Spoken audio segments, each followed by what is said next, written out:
¿Dónde están los $5 millones que me robaste? Gloria tendrá que encontrar el dinero.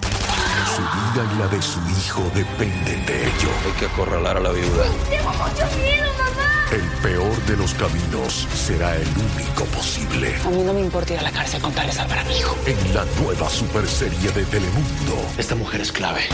Esa es la cacería. La Jefa. Martes 18 de febrero a las 10:09 Centro por Telemundo.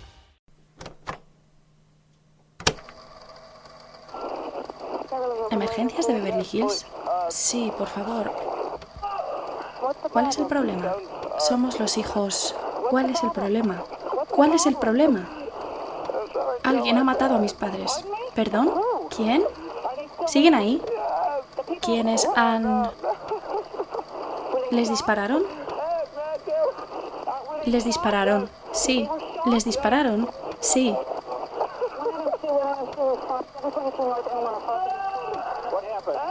Eric, cállate. Tengo en línea a una persona histérica. Todas las unidades acuden al 722 North Elm Drive. Tenemos un posible homicidio. ¿La persona que disparó todavía sigue ahí? No lo creo. ¿Qué ha pasado? Tenemos unidades en camino. ¿Qué es lo que ha pasado?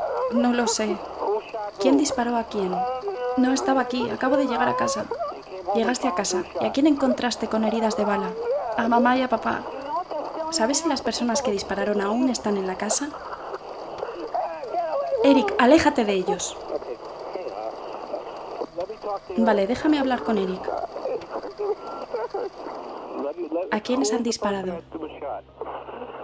A mi madre y a mi padre. ¿A tu madre y a tu padre? A mi madre y a mi padre. Vale, espera un segundo. Estamos en camino con una ambulancia. Vale, me tengo que ir.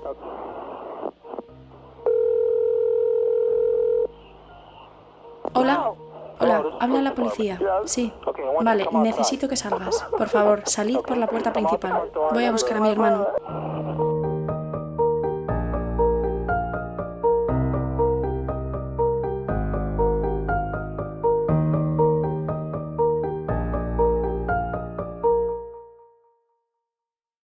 Bienvenidos a la nueva temporada de Criminología en Serie. Soy Alejandra Lavín y estoy emocionadísima de volver a estar con vosotros. Quiero agradeceros de corazón que hayáis estado acordándoos de mí y del podcast durante este mesecito y poco que he estado ausente y espero que hayáis tenido un verano fantástico.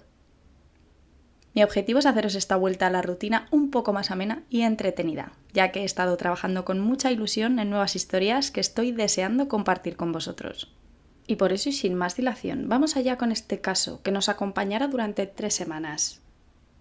Un caso que por mucho tiempo que pase no deja de crear controversia, opiniones enfrentadas, nuevas declaraciones e incluso la posibilidad de un nuevo juicio y del que vamos a escuchar hablar mucho, dado el estreno de la nueva temporada de Monstruos de Ryan Murphy y que ya nos trajo la historia de Jeffrey Dahmer. Vamos a hablar de Lyle y Eric Menéndez, víctimas o verdugos.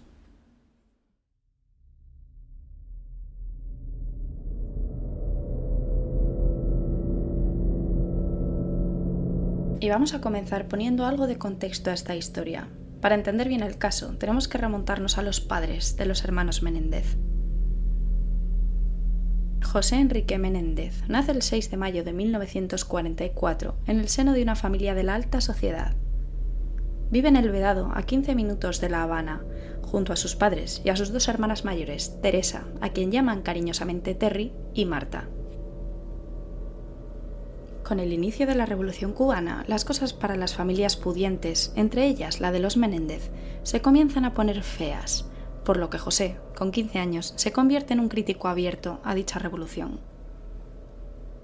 Ante esta situación, María, la madre de los hermanos, tiene intención de sacar a sus hijos de Cuba y cuando surge la oportunidad de un vuelo a Miami, en octubre de 1960, le pide al prometido de Terry, Carlos Baralt, que lleve a José con él, por lo que a los 16 años emigra a Estados Unidos.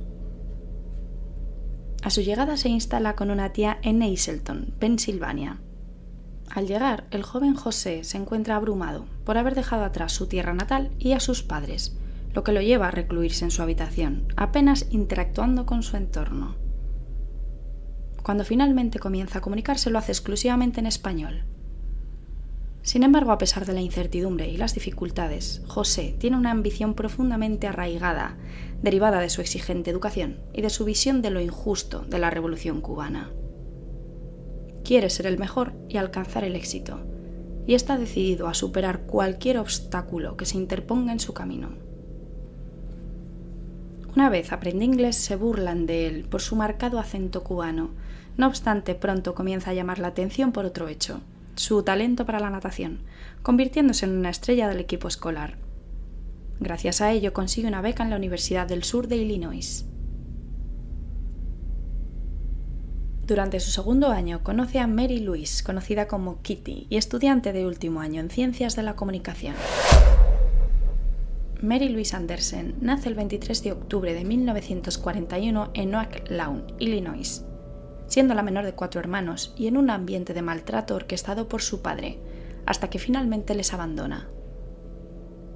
Crece con unos valores distorsionados, pero se convierte en una linda adolescente, popular y bonita sonrisa, siendo además reina de la belleza en 1962. Una vez en la universidad comienza a trabajar en la estación de televisión del campus y a participar en eventos deportivos. Durante su último año de estudios conoce a José Menéndez y la pareja no tarda en casarse el 8 de julio de 1963.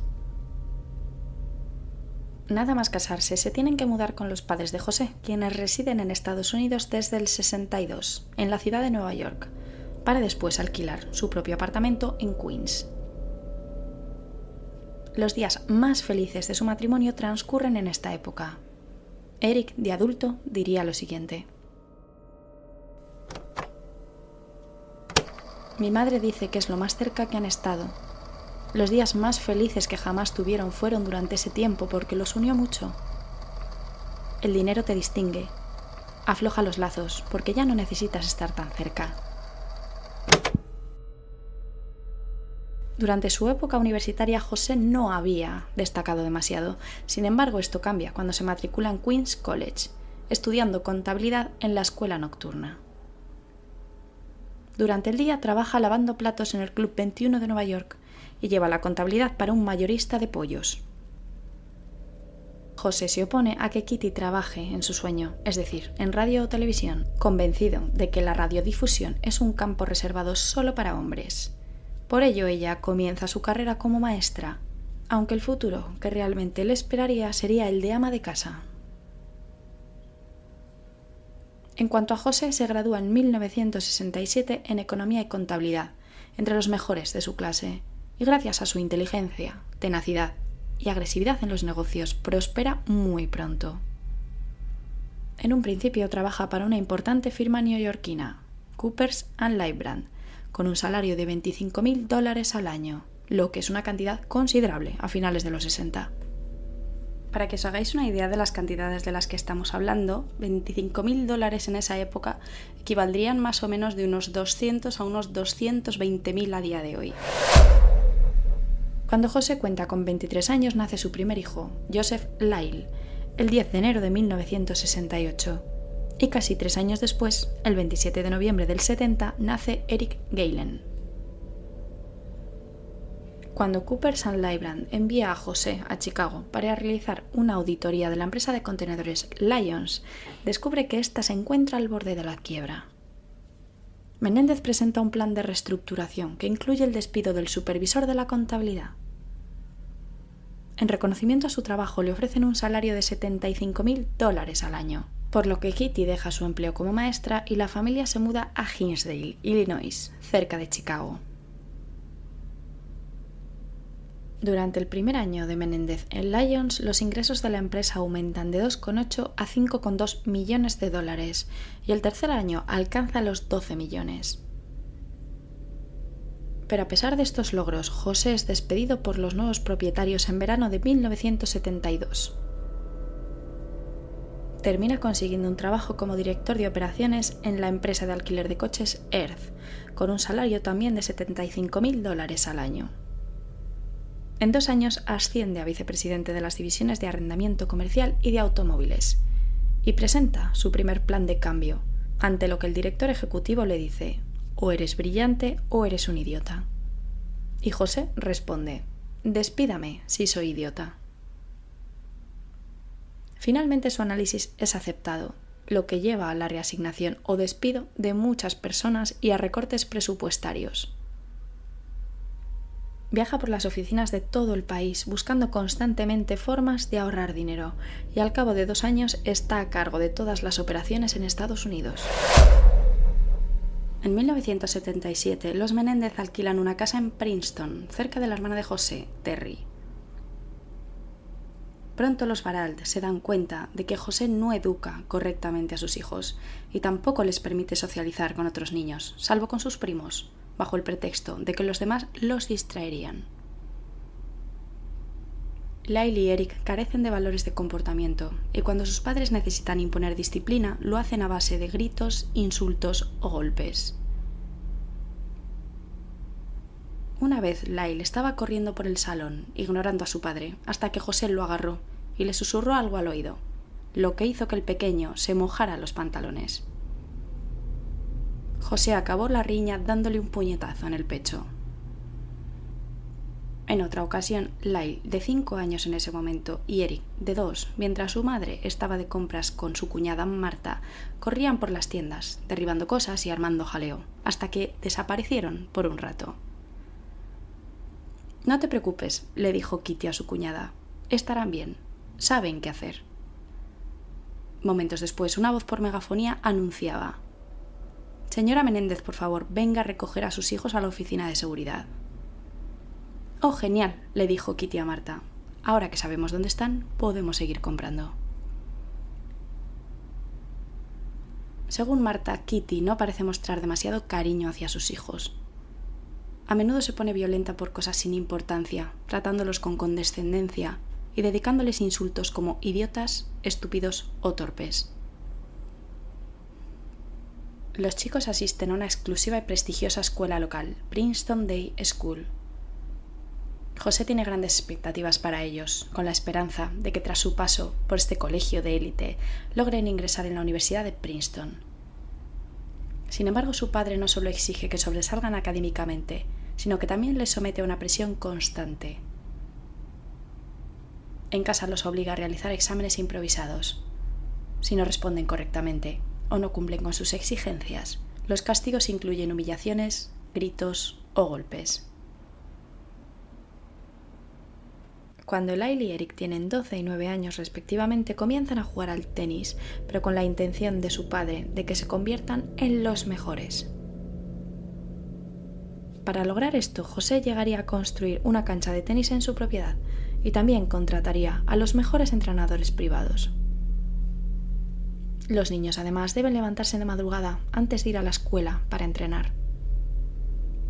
El plan de su padre es que se conviertan en campeones nacionales de tenis y que tengan éxito en los negocios, como él, que sobresalgan en todo lo que hagan, esperando que los hermanos sean réplicas a imagen y semejanza de él, sobre todo Lyle.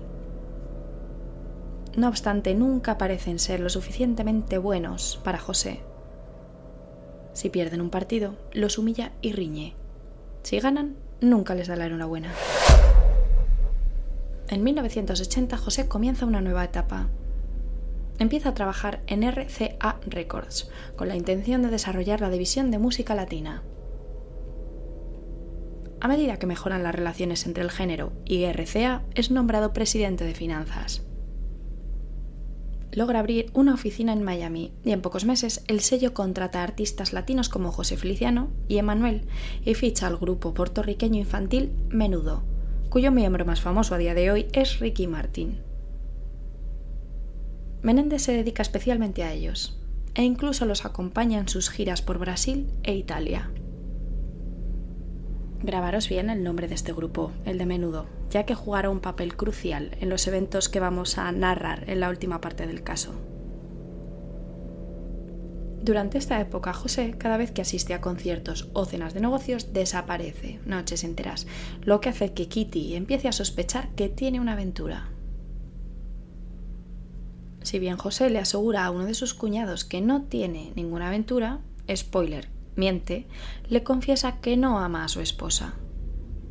afirma que sigue con Kitty porque ella es quien dirige la casa y a sus hijos de la manera que él desea.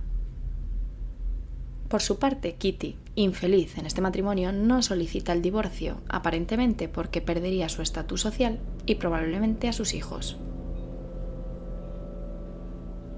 José asciende una vez más a vicepresidente ejecutivo y director de operaciones de RCA, con un salario de $500.000 al año. No obstante, cuando General Electric adquiere la empresa en 1985 y sin conseguir el puesto al que aspira, se retira con $1 millón en el bolsillo. En búsqueda activa de empleo, un abogado de entretenimiento de Beverly Hills se pone en contacto con él con una propuesta: liderar la división de vídeos domésticos de Carolco Pictures, empresa matriz de Live Entertainment en Los Ángeles y productora de películas como Rambo y Terminator. José acepta el trabajo, lo que en un futuro le valdría el puesto de director ejecutivo. Por lo tanto, en 1986, José, Kitty y Eric se mudan a Los Ángeles, alquilando una casa en Calabasas, un suburbio al norte de Malibú. En este momento, Lyle permanecería en Nueva Jersey, acudiendo a la universidad. Sin embargo, en principio no es admitido en Princeton y acude a la Universidad Estatal de Trenton. Eric, a su vez, una vez en California con sus padres, entra en la escuela secundaria de Calabasas. Allí conocerá durante su segundo año a Craig Signarelli, capitán del equipo de tenis, y desde este momento amigo inseparable de Eric. Grabaros bien este nombre, porque será importante a lo largo de todo el caso. El padre de Craig también trabaja en la industria cinematográfica, lo que llevaría a ambos a entretenerse inventando historias y escribiendo guiones, y quizás con el tiempo a que sus padres los ayudaran a introducir su guión en el mundo del cine.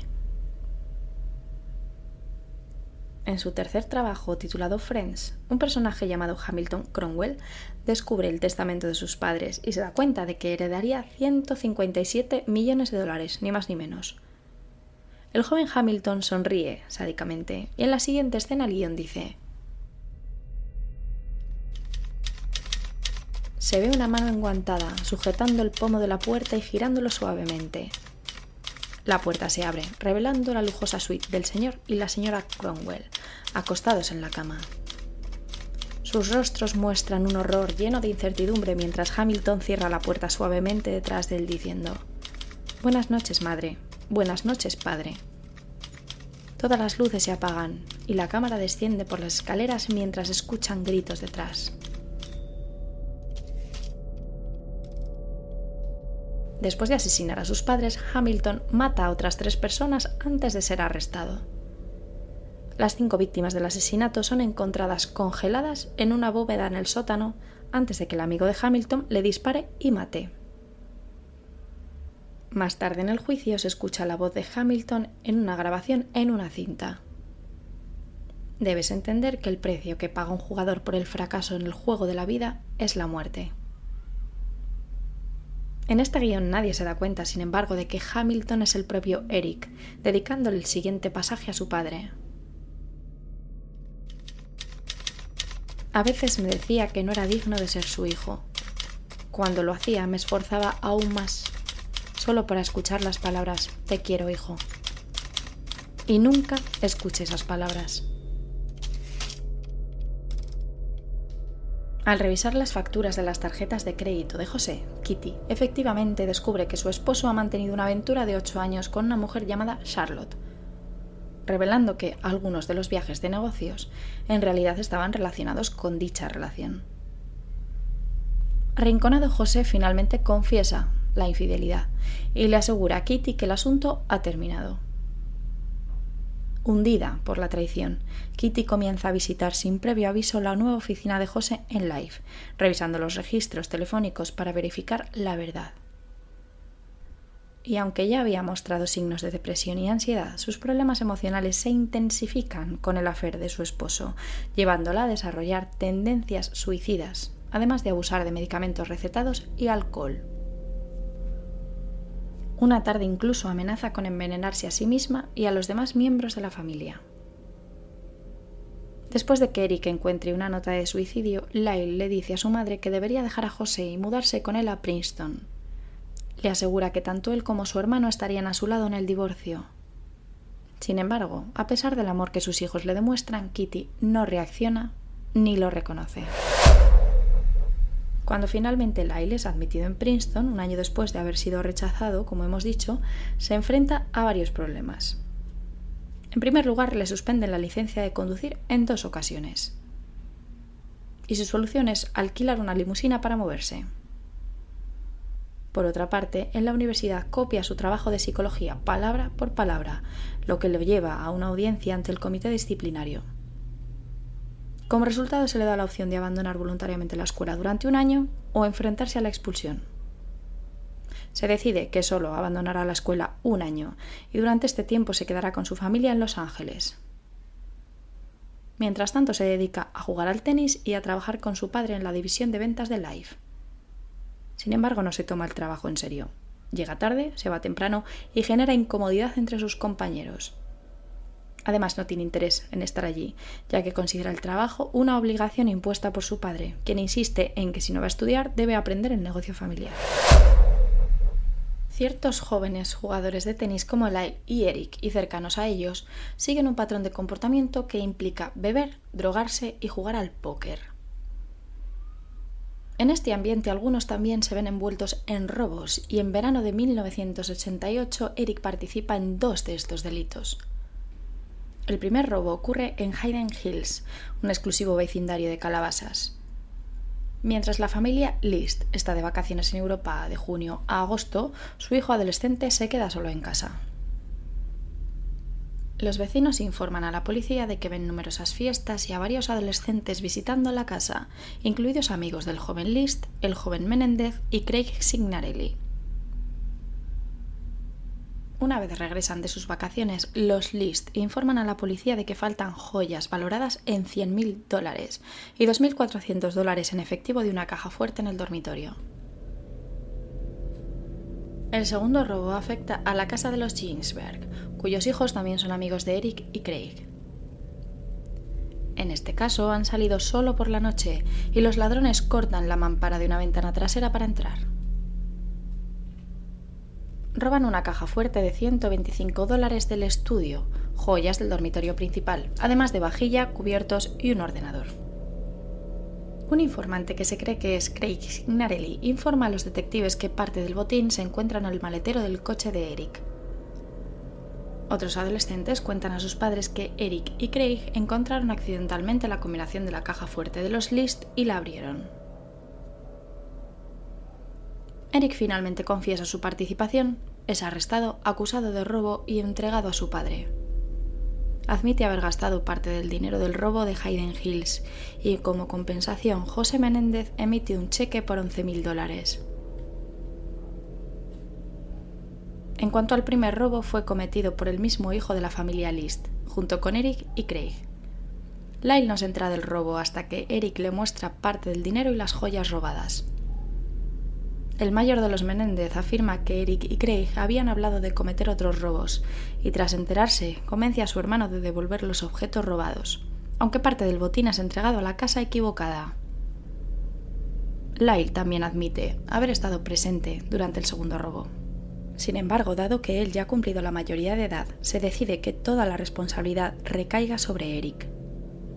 El abogado de los Menéndez llega a un acuerdo con la fiscalía. Eric es puesto en libertad condicional y debe realizar servicios comunitarios para las personas sin hogar y someterse además a tratamiento psiquiátrico. Su psiquiatra es Jerome O'Sill, quien asegura más tarde a los Menéndez que lo ocurrido ha sido un llamamiento de atención por parte del joven. Debido a las malas compañías de sus hijos y a la vergüenza que todo esto genera, José decide mudarse lejos de los rumores y las miradas. La familia se traslada a Beverly Hills, a una mansión de unos 900 metros cuadrados, 8 dormitorios y $4 millones en el 722 North Elm Drive, en 1988. Pero esta no es la única medida que José tomaría. Al darse cuenta de que sus hijos no siguen el camino que él había esperado, se siente profundamente decepcionado. Eric rodeado de malas compañías y Lyle dando problemas en la universidad y con un bajo rendimiento. No cumplen con las expectativas de su padre. En respuesta a su frustración, decide retirar a sus hijos del testamento que contempla su fortuna millonaria. Llega junio de 1989 y con él la graduación de secundaria de Eric, acompañada de un cambio de planes completamente inesperado. Desde hacía casi un año, el joven creía haber sido aceptado con una beca completa de tenis en la Universidad de Brown, en Providence, Rhode Island. Esta noticia lo tenía más ilusionado y feliz que en años. Por fin iba a salir de casa. Sin embargo, José no tiene intención de dejar que su hijo pequeño se marche. La solicitud para Brown sigue guardada en un cajón de su oficina. Nunca la había enviado. En su lugar, ha hecho una generosa donación a la Universidad de California, Los Ángeles, para asegurarse de que Eric se quede en casa, bajo el pretexto de que necesita permanecer cerca de ellos debido a sus problemas psicológicos y su dislexia. A la 1 de la tarde del 20 de agosto de 1989, Perry Berman, amigo y exentrenador de tenis de los hermanos Menéndez, recibió un mensaje de Lyle al contestador. Al devolverle la llamada, José le dice que sus hijos están de compras en el Beverly Center. Más tarde, a las 5, Lyle llama de nuevo y quedan en encontrarse por la noche. Berman planea asistir a un festival gastronómico en Santa Mónica con un amigo. Y aunque los hermanos tienen previsto ir al cine, acuerdan reunirse con Berman alrededor de las 10 de la noche en el festival. Entonces, con los planes hechos, Lyle y Eric salen después de cenar, de camino al cine AMC en el centro comercial Century City, en el Ford Escort blanco de Eric. José y Kitty se quedan viendo una película de James Bond, La espía que me amó. Aprovechan la soledad de la casa, ya que el ama de llaves descansa esa noche y los chicos han salido. El primero en quedarse dormido es José, con los pies apoyados sobre la mesa de café, seguido de su esposa. La alarma de la casa está apagada. No le dan importancia a encenderla, pensando que viven en Beverly Hills, donde apenas ocurren 1 o 2 asesinatos al año. Además, sus hijos suelen activarla por accidente cuando entran. Y poco después de las 10 de la noche...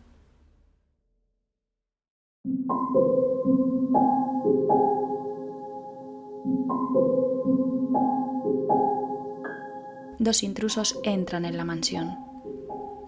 Se mueven en silencio, atravesando el vestíbulo. Llegan a las puertas francesas que dan a la sala familiar, donde se encuentra la indefensa pareja. Solo se escucha el sonido del televisor, hasta que uno de los atacantes rodea el sofá, apoya el cañón de una escopeta en la nuca de José y dispara.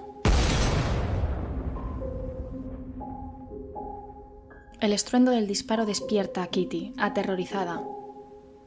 El otro atacante le dispara a ella y queda herida, pero consciente. Kitty intenta protegerse levantando una mano, pero el agresor dispara de nuevo, llevándose casi por delante su pulgar derecho.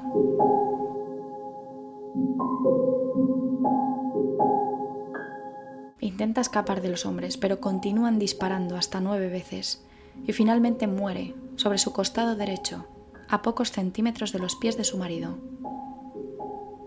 Parte de su rostro queda irreconocible, a falta de un ojo, la mayoría de sus dientes destrozados. Su pierna izquierda, con una gran herida en la rodilla, está rota y doblada en un ángulo de 45 grados. José, por su parte, recibe 5 disparos. Además del disparo a quemarropa en la cabeza, le alcanzan en el pecho, brazo y codo derecho. En la autopsia se determina que el cerebro es predominantemente eviscerado.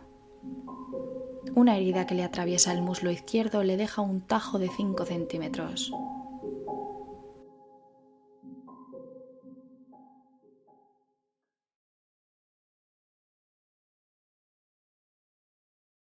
Y después, silencio de nuevo, únicamente roto por el sonido del televisor. Poco después de las 10 de la noche, una vecina escucha una serie de explosiones que le recuerdan a unos petardos en sucesión. Su hijo, preocupado, sugiere llamar al 911, pero su madre resta importancia al ruido. simplemente la idea de unos disparos no encaja en el vecindario. Casi al mismo tiempo, al otro lado de la ciudad, en Santa Mónica, Perry, Berman y su amigo se marchan del festival gastronómico alrededor de las 10:30, sin que los hermanos Menéndez hayan llegado aún. Minutos después, el teléfono de Perry suena y al contestar, Lyle le pregunta por qué no ha estado en el festival. Perry responde que sí, que ha esperado hasta casi las 10:30. El mayor de los Menéndez explica que se habían perdido y que habían ido hasta el centro de Los Ángeles antes de darse cuenta de su error. Tras dar la vuelta, llegan tarde a Santa Mónica. Lyle insiste a Perry que necesita hablar con él esa misma noche sobre su juego de tenis y su plan para regresar a Princeton en septiembre. Perry finalmente acepta y acuerda encontrarse con los hermanos en Cheesecake Factory, en Beverly Hills. Y antes casi de que le dé tiempo a colgar, Lyle le vuelve a llamar. Y le dice que mejor se encuentren en la mansión Menéndez, ya que Eric necesita recoger un carnet falso para poder beber. Pero Perry le dice que no, que les da 10 minutos a mayores para que recojan el carnet y reunirse con él donde habían quedado. Sin embargo, los hermanos nunca llegan a encontrarse con Berman. Alrededor de las 11:30 llegan a la mansión y lo primero que notan es que el portón de la verja está abierto. Piensan que tal vez sus padres han salido a pasear a los perros. No obstante, las luces del vestíbulo están encendidas y al entrar perciben un leve olor a humo. Entonces Eric se asoma a la sala familiar y ve a sus padres brutalmente asesinados. A las 11:47 de la noche, una operadora de emergencias de Beverly Hills recibe una llamada en la que Lyle Menéndez, entre lágrimas y gritos, explica que han disparado y matado a sus padres. 2 minutos después de la llamada de emergencias, una patrulla de policía recibe el informe de un tiroteo en el 722 North Elm Drive. Al llegar y aparcar frente a la propiedad, los agentes se aproximan con cautela, ya que desde el interior de la casa escuchan gritos. De repente, 2 jóvenes salen corriendo. Los oficiales les ordenan tirarse al suelo y ambos obedecen de inmediato. Están visiblemente afectados y repiten sin cesar: «Dios mío, no puedo creerlo». Lyle explica a los agentes que la puerta de entrada estaba abierta cuando él y su hermano pequeño llegaron, algo extraño, ya que siempre solía estar cerrada. También proporciona los nombres de sus padres y detalles sobre la profesión de José. Además, describe a la gente que trabaja con su padre como turbios. Según él, José había sido acosado constantemente, tanto en persona como por teléfono, y estaba bajo mucho estrés, sobre todo después de regresar unos días antes inesperadamente de un viaje. 1 hora después de la llamada al 911, los detectives piden a Eric y a Lyle que vayan a la comisaría de Beverly Hills para hablar con ellos. El sargento Tom Edmonds, supervisor de la Brigada de Robos y Homicidios de la Policía de Beverly Hills, llega a la comisaría poco después de la 1 de la madrugada. Cuando llega el momento de hablar con Eric, le dice que quiere estar acompañado de su hermano mayor o de su entrenador, no obstante el sargento no se lo permite. Y a la 1:20 Edmonds enciende una pequeña grabadora y le pregunta a Eric a qué hora habían salido de casa esa noche. El joven, visiblemente nervioso, explica que inicialmente no tenían planes de salir de casa, pero finalmente decidieron hacerlo. Salieron alrededor de las 8 para ver Batman en los cines AMC, en el centro comercial Century City. Más tarde pensaban hacer una parada rápida en casa, así que se detuvieron en el camino de entrada. Al llegar, notaron que la puerta estaba abierta y al entrar olieron a humo. Fue entonces cuando vieron a sus padres muertos. Eric comenzó a gritar y su hermano mayor Lyle llamó a la policía.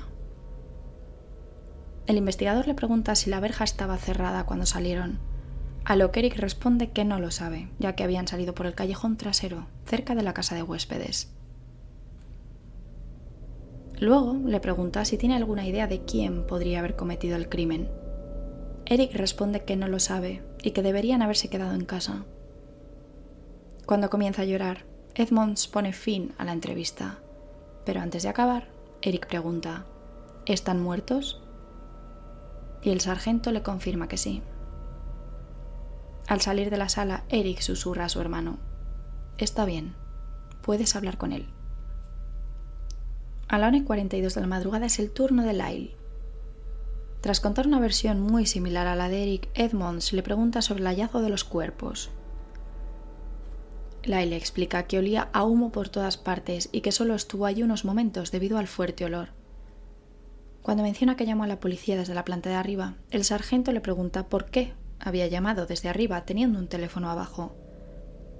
Lyle responde que Eric corrió escaleras arriba, él lo siguió y luego llamó desde el teléfono de su madre. Cuando el sargento le hace la misma pregunta que a Eric sobre si tiene alguna idea de quién podría haber asesinado a sus padres, Lyle responde que si no faltara nada en la casa que sugiriera un robo, pensaría que su padre era la razón del crimen. Explica que desde que José comenzó en su nueva empresa se había rodeado de gente corrupta y que él mismo era un hombre de negocios bastante agresivo y despiadado. Afirma que su padre ha pisoteado a mucha gente, que les trataba a él y a su hermano con firmeza y que en el trabajo era igual de dominante. También menciona que su madre era una víctima de todo. Ella siempre ha estado para servir a su padre y aunque no la trató bien, las cosas parecían haber mejorado recientemente. A pesar de que Kitty había comprado un rifle hacía poco y que había tenido tendencias suicidas en el pasado, estaba más estable últimamente. Casi al mismo tiempo que tiene lugar la entrevista con los hermanos, poco después de las 2 de la madrugada, el detective Les Soler llega a la mansión Menendez.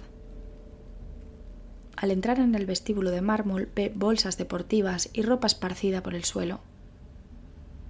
A la derecha hay un enorme salón y enfrente unas escaleras que llevan a la segunda planta. Soler se dirige hacia la sala familiar al final del pasillo. Algunas luces están encendidas y puede escuchar el murmullo de un televisor o de una radio. Al entrar se enfrenta a una escena del crimen brutal y violenta. Los 2 cuerpos están rodeados de salpicaduras de sangre que cubren el sofá, la pared, las persianas de madera, la mesa de café. También se observa una ventana rota. Realiza una rápida revisión de los cadáveres. José Menéndez yace con la cabeza inclinada hacia un lado, mientras que su esposa está sobre su costado derecho en el suelo, a pocos centímetros de los pies de su marido. Ambos presentan múltiples impactos de bala en la cabeza y el tórax. La magnitud de las heridas sugiere el uso de una escopeta en el ataque. Sin embargo, no encuentra casquillos ni sobre la alfombra ni sobre el suelo de parqué. Y una pregunta pasa por la mente del detective. ¿Quién ha podido cometer uno de los crímenes más brutales que presenciará a lo largo de su carrera? Y esta es la primera parte del caso de Lyle y Eric Menéndez, donde hemos hablado largo y tendido de sus antecedentes familiares, sus respectivas infancias y el asesinato de sus padres. La semana que viene continuaremos donde lo hemos dejado. ¿Quién ha asesinado a José y a Kitty? ¿Qué pasará con los hermanos Menéndez? ¿Qué secretos se revelarán a lo largo de la investigación? Si queréis saber cómo continúa la historia porque no podéis aguantar más, haceros fans, que por el precio de un café os relato hoy mismo la segunda y la tercera parte. Gracias por escuchar este primer episodio de la 5ª temporada de Criminología en Serie. Estoy muy contenta de estar de vuelta y muy contenta de que ya sean 5, ni más ni menos. Espero que os haya gustado y espero vuestros comentarios y peticiones. También estoy en Instagram y TikTok como Crimi en Serie, al igual que en Twitter. Además de en iVoox y Spotify, os espero en Podimo, Apple Podcast, YouTube Music y Amazon Music. Recordaros que estoy también en criminologiaenserie.com y que ahí podéis encontrar mis artículos sobre criminología y contenido adicional de algunos de los casos. También podéis uniros al canal de WhatsApp, os dejo el enlace en la descripción del podcast. Soy Alejandra Lavín, esto es Criminología en Serie y os espero de nuevo la semana que viene.